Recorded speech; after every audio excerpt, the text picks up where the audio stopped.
Hello दोस्तों, नमस्कार। देखें कि जैसे आज हम बात करेंगे कि जन्म कुंडली में वैवाहिक जीवन कैसे देखा जाता है। जैसे इसको देखने के कई फैक्टर बताए गए हैं, लेकिन जो नौमांस कुंडली है और जन्म कुंडली है, इसको देखने के साथ साथ मिला करके कैसे देखा जाए, इसके कुछ एक नियम बताए गए हैं जो बहुत ही कारगर होते हैं। तो आज उन्हीं नियमों पर हम बात करते हैं और एक उदाहरण कुंडली भी लेकर के चलेंगे कि जैसे जो भी नियम पे हम चर्चा कर रहे हैं तो वो किसी एक कुंडली पे कैसे कैसे काम करते हुए दिख रही है, और अंत में उसका कंक्लूजन भी देखेंगे कि क्या उसका कुछ निकल भी रहा है कि नहीं निकल रहा है। तो देखें कि सबसे पहले तो मैं कुछ एक बातें आपको बता देता हूँ कि जैसे बहुत लोग क्या करते हैं कि वो नौमांस कुंडली, नो डाउट कि वो वैवाहिक जीवन के लिए ही बताई गई है, उसी के लिए बनाई जाती है, लेकिन उसी पे जंप कर जाते हैं। लेकिन सबसे पहले आपका जो सबसे महत्वपूर्ण है वो D1 राशि चार्ट है कि जन्म कुंडली का सप्तम भाव, सप्तमेश, कारक शुक्र और जो बाकी फैक्टर है उसकी क्या स्थिति है। तो सबसे पहले आपको कोई भी चीज़ जो देखनी है वो आप जन्म कुंडली पे देखेंगे। उसके बाद वर्ग कुंडली है जो कि नौमांस कुंडली है, उस पर हम लोग जंप करेंगे, ना कि सीधा सीधा सबसे पहले नौमांस कुंडली उठा लेंगे। तो ये तो इसका एक बेसिक कॉन्सेप्ट आप ध्यान में रखिए। अब देखिए कि इसके क्या नियम बताए गए हैं, बहुत सरल है। जैसे मान लीजिए कि आपको अपने पार्टनर का स्वभाव जानना है कि आपका पार्टनर कैसा हो सकता है। तो देखें कि जो भी जन्म कुंडली का सप्तम भाव होगा, सप्तम भाव में कैसे ग्रह बैठे हैं वो आपके पार्टनर का स्वभाव दर्शाएगा। मान लीजिए कि कोई ग्रह नहीं बैठा है, ठीक है, और जो सप्तमेश है, सप्तमेश का जिस राशि में, जैसे सप्तमेश जिस भी राशि में जाता है, उस राशि का जो भी ग्रह है उसके कारक तो आपके पार्टनर में होंगे। क्या मतलब हुआ, जैसे मान लीजिए कि आपका सप्तमेश, कोई भी ग्रह सप्तमेश बन सकता है, उससे कोई मतलब नहीं है। जैसे बहुत लोग कहते हैं कि कर्क लग्न में शनि सप्तमेश बनता है तो कर्क लग्न का विवाह ठीक नहीं रहता है, मिथुन लग्न वालों का अच्छा रहता है। उससे कोई मतलब नहीं है कि आपका सप्तमेश बृहस्पति बन रहा है, शनि बन रहा है, मंगल बन रहा है, इससे कोई मतलब नहीं है। उस सप्तमेश पर कैसे ग्रहों का प्रभाव है, मेन मतलब इससे होता है। मतलब बात समझ में आ रही है। भले आपका सप्तम भाव का स्वामी शनि है, लेकिन शनि पर यदि जुपिटर का प्रभाव है, शनि गुरु की राशि में गया है, तो हम ये कहेंगे कि आपका जो पार्टनर होगा वो बहुत ही मैच्योर होगा, उसको मतलब वो जिम्मेदारी उठाने वाला होगा, उसके पास धन संपत्ति होगी, वो ज्ञानी होगा, इस तरीके की बातें हम करेंगे। तो इससे कोई फर्क नहीं पड़ता है कि आपका सप्तमेश कौन बना, सप्तमेश पर कैसे ग्रहों का प्रभाव है, सप्तमेश किन राशियों में है, इसका सबसे ज़्यादा महत्व होता है। देखें कि आपको एक जन्म कुंडली दिख रही होगी, इनका वृश्चिक लग्न है, इनके सप्तम भाव में राहु बैठा है। अभी देखिए कि हम सप्तम भाव की बात नहीं करते हैं, इसकी बात हम आगे के वीडियो में करेंगे। तो सबसे पहले हम सप्तमेश पर चलते हैं कि सप्तमेश किस ग्रह की राशि पे गया है, कैसे ग्रहों का प्रभाव है। तो देखें कि जो भी सप्तमेश बना वो अपने से एक तो आठवें भाव में गया है। अगर हम सप्तम भाव को लग्न बना के गिनेंगे तो वहाँ से आपको सप्तमेश जो कि शुक्र है वो आठवें भाव में नजर आएगा। दूसरा ये कि सप्तमेश धनु राशि में गया है, तो धनु राशि और उसके साथ गुरु भी बैठा है। तो इससे क्या इंगित होता है, इससे ये इंगित होता है कि आपके पार्टनर का स्वभाव थोड़ा सा मैच्योर हो सकता है, आपका पार्टनर ज्ञानी हो सकता है, लॉयल हो सकता है, क्योंकि धनु राशि थोड़ा सा एथिक्स को रिप्रेजेंट करती है, कालपुरुष के वो नवम भाव में आती है। तो इस तरीके की चीज़ों को आप समझ सकते हैं कि आपके पार्टनर में ये स्वभाव हो सकते हैं। अब इस चीज़ को हम कंफर्म जो है वो नौमांस कुंडली से करेंगे।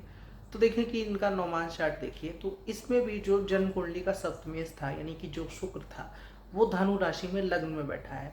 तो इसका मतलब कि ये बात तो एकदम अच्छे से कंफर्म हो रही है कि जातक में जो जुपिटर के गुण है, यानी जो धनु राशि के गुण है, जुपिटर के गुण है, वो निश्चित ही आएंगे। तो इसका मतलब कि हम कह सकते हैं कि आपका जो भी पार्टनर होगा वो बहुत ही एथिकल होगा, उनकी एथिक्स बहुत हाई होगी, वो बहुत ही लॉयल होंगे, ज्ञानी होंगे। इस तरीके की बात हम इस चार्ट को देखते हुए कह सकते हैं। अच्छा ठीक है, अब आपका स्वभाव कैसा होगा इस पर भी बात कर लेते हैं। तो जैसे मान लीजिए कि ये वृश्चिक लग्न की कुंडली थी, तो व्यक्ति जो आपका नेचर है वो भी तो मायने रखता है कि आपका नेचर वैवाहिक जीवन में, जैसे हमारा नेचर कई जगह पे अलग अलग रोल अदा करता है। मान लीजिए हम वर्क प्लेस पे अलग स्वभाव को दर्शाते हैं, माँ बाप के साथ हम अलग तरीके से रहते हैं, अपने पार्टनर के साथ अलग तरीके से रहते हैं। तो वर्क कुंडलियाँ इसी चीज़ को हमको थोड़ा सा सूक्ष्म रूप से दिखाती है कि व्यक्ति क्या किस तरीके का बिहेवियर अलग अलग लाइफ के पार्ट में वो दिखा सकता है।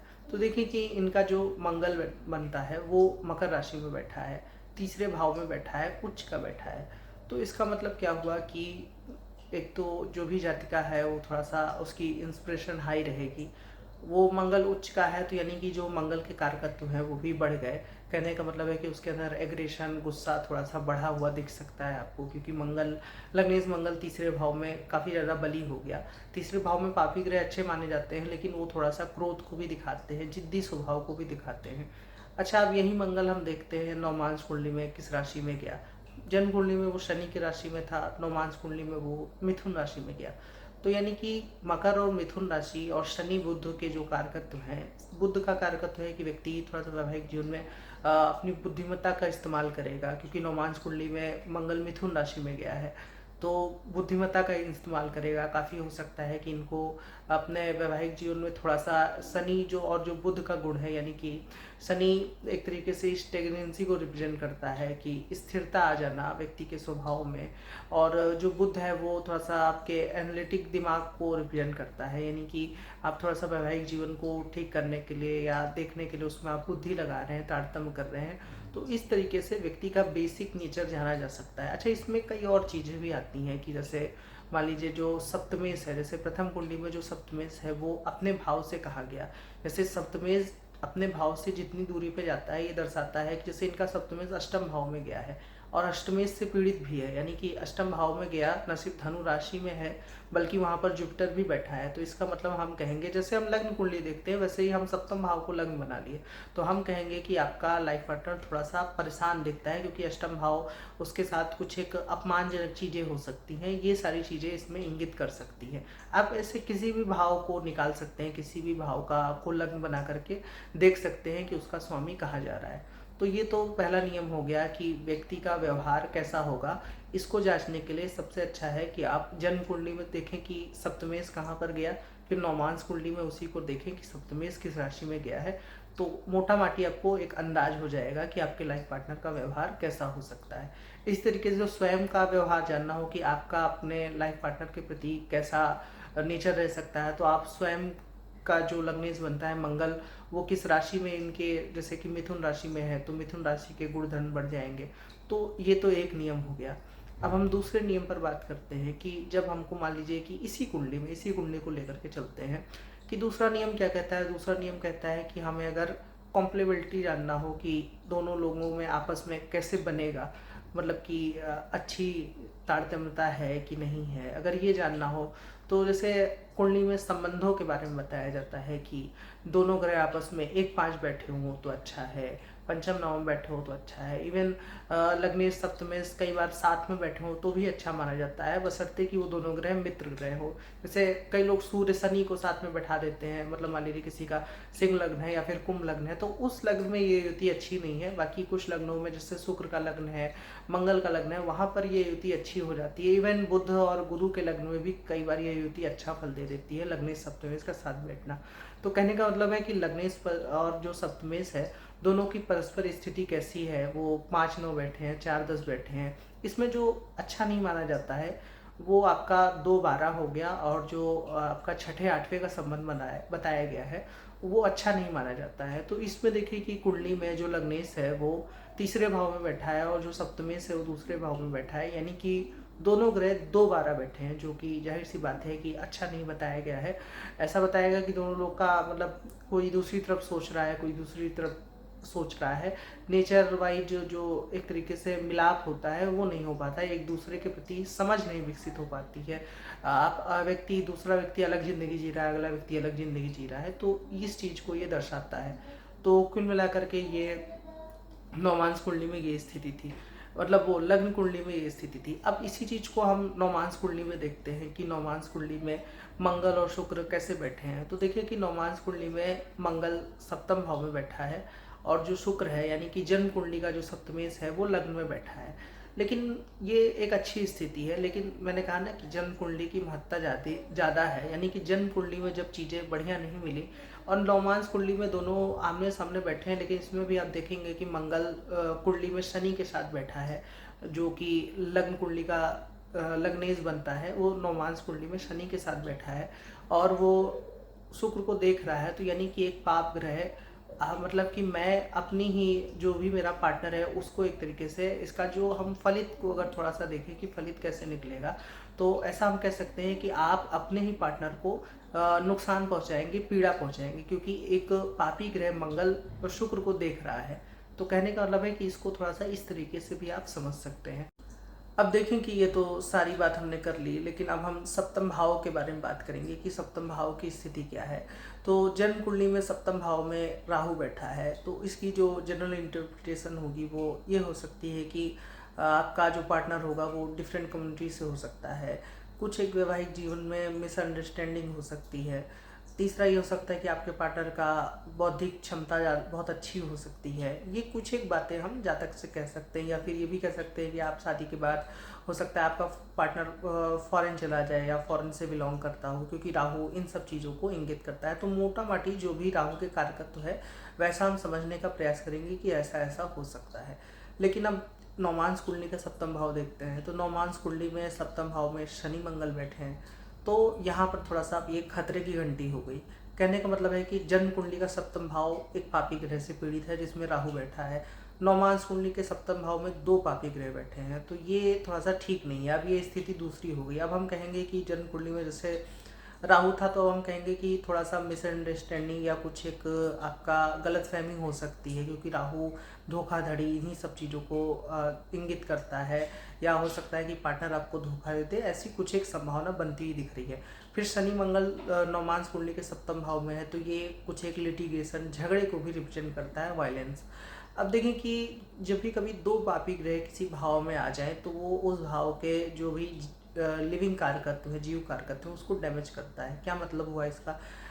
इस पे वैसे मैंने कई बार इस पे बात हो चुकी है, लेकिन इसको थोड़ा सा समझ लीजिए कि जो भी कुंडली के संवेदनशील भाव होते हैं, जिससे हम जैसे विवाह देखने के लिए तो वही भाव गिने जाते हैं, जैसे पहला भाव हो गया, दूसरा भाव हो गया, चौथा, पांचवा, सातवां, आठवां और 12वां भाव। ये सब कुंडली के थोड़े से संवेदनशील भाव माने जाते हैं, क्योंकि पहला भाव तो आपको व्यक्ति को रिप्रेजेंट करता है, दूसरा भाव परिवार को, चौथा भाव आपके सुख शांति को रिप्रेजेंट करता है। तो ऐसे भाव में यदि पापी ग्रह आ जाएंगे, तो जो उसके जैसे कि नॉन लिविंग कारकत्व है उसमें तो वो आपको फल दे देंगे। जैसे चौथे भाव में आपको हो सकता है प्रॉपर्टी मिल जाए, लेकिन माता के लिए, घर में सुख शांति के लिए पापी ग्रह अच्छे नहीं है। तो इसमें देखें कि दोनों तरह से सप्तम भाव हमको पीड़ित मिला, यानी कि खराब मिला। और एक तरीके से नौमांस कुंडली में दो पापी ग्रह सप्तम भाव में आ गए। जब भी कभी दो पापी ग्रह किसी संवेदनशील भाव में आ जाए, चाहे जन्म कुंडली हो या किसी वर कुंडली में, तो वहाँ पर थोड़ा सा ज़्यादा डैमेज दिखता है।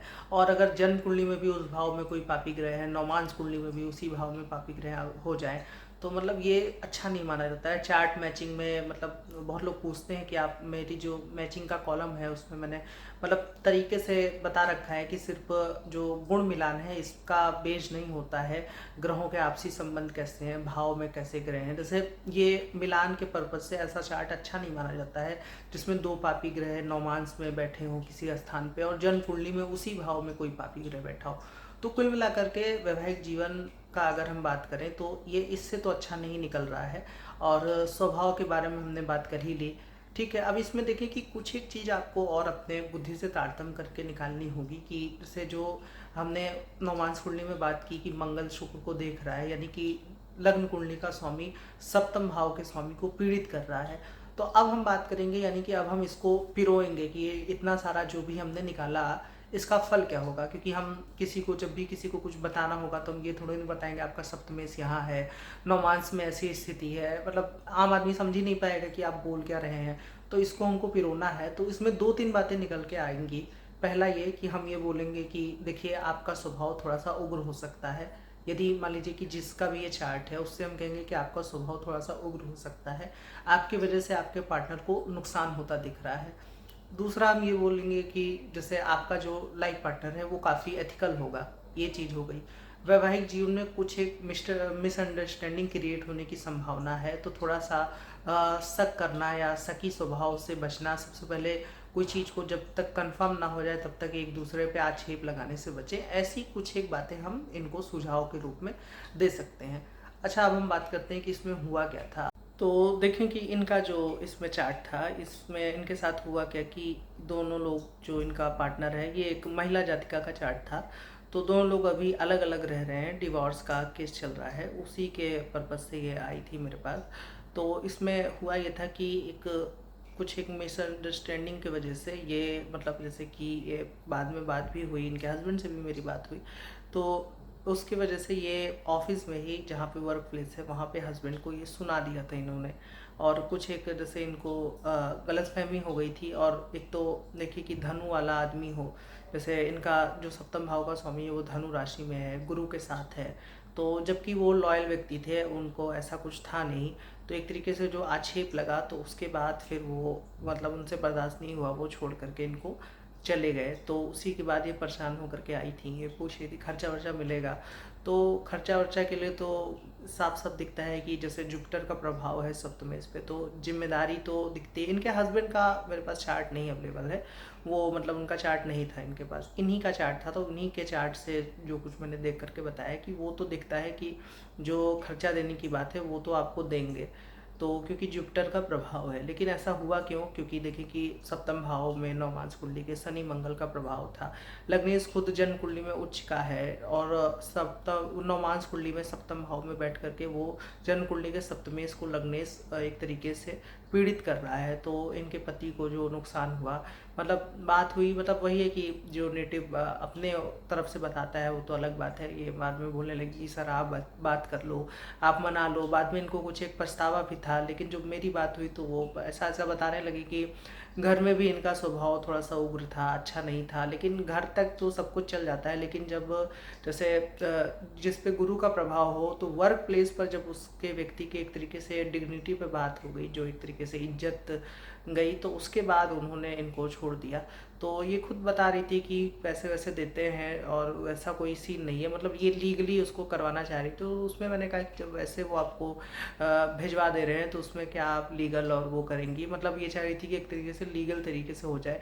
वैसे तो ये चाह रही थी कि वापसी हो जाए, लेकिन उनकी वापसी हुई नहीं। मतलब वो मेरे से बात करते हुए उनका कहना है कि नहीं, मैं मतलब इस स्त्री के पास वापस नहीं जाना है। तो कुल मिलाकर के इस पूरे सीन में, इस पूरे चार्ट में क्या हुआ, कैसे हुआ, ये धीरे धीरे अगर आप ध्यान से देखेंगे तो आपको समझ में आएगा। लग्नेश का बहुत ज़्यादा बली होना, ऊपर से नवमांस कुंडली में लग्नेश द्वारा सप्तम भाव को पीड़ित करना, दोनों कुंडली में सप्तम भाव, नवमांस कुंडली में भी जन्म कुंडली में एक तरीके से सप्तम भाव पीड़ित है। यानी कि राहु का लग्न कुंडली में प्रभाव था, नवमांस कुंडली में शनि मंगल का सप्तम भाव में प्रभाव था। और जो व्यक्ति है यानी कि जो जातक था, वो उसका जो स्वभाव था वो गुरु वाला था, दोनों तरफ से, मतलब वो धनु का वर्गोत्तम था, वीनस था। तो उनके अंदर लॉयल्टी थी, वो मतलब कि वो व्यक्ति साफ साफ, मतलब वो बात करने से ही पता चल रहा था। और इनका भी कहना था कि बाद में इन्होंने खुद ही इस बात पे सहमति जताई, माना कि मतलब गलती इनकी थी, लेकिन अब वो तो जो हो गया वो हो गया।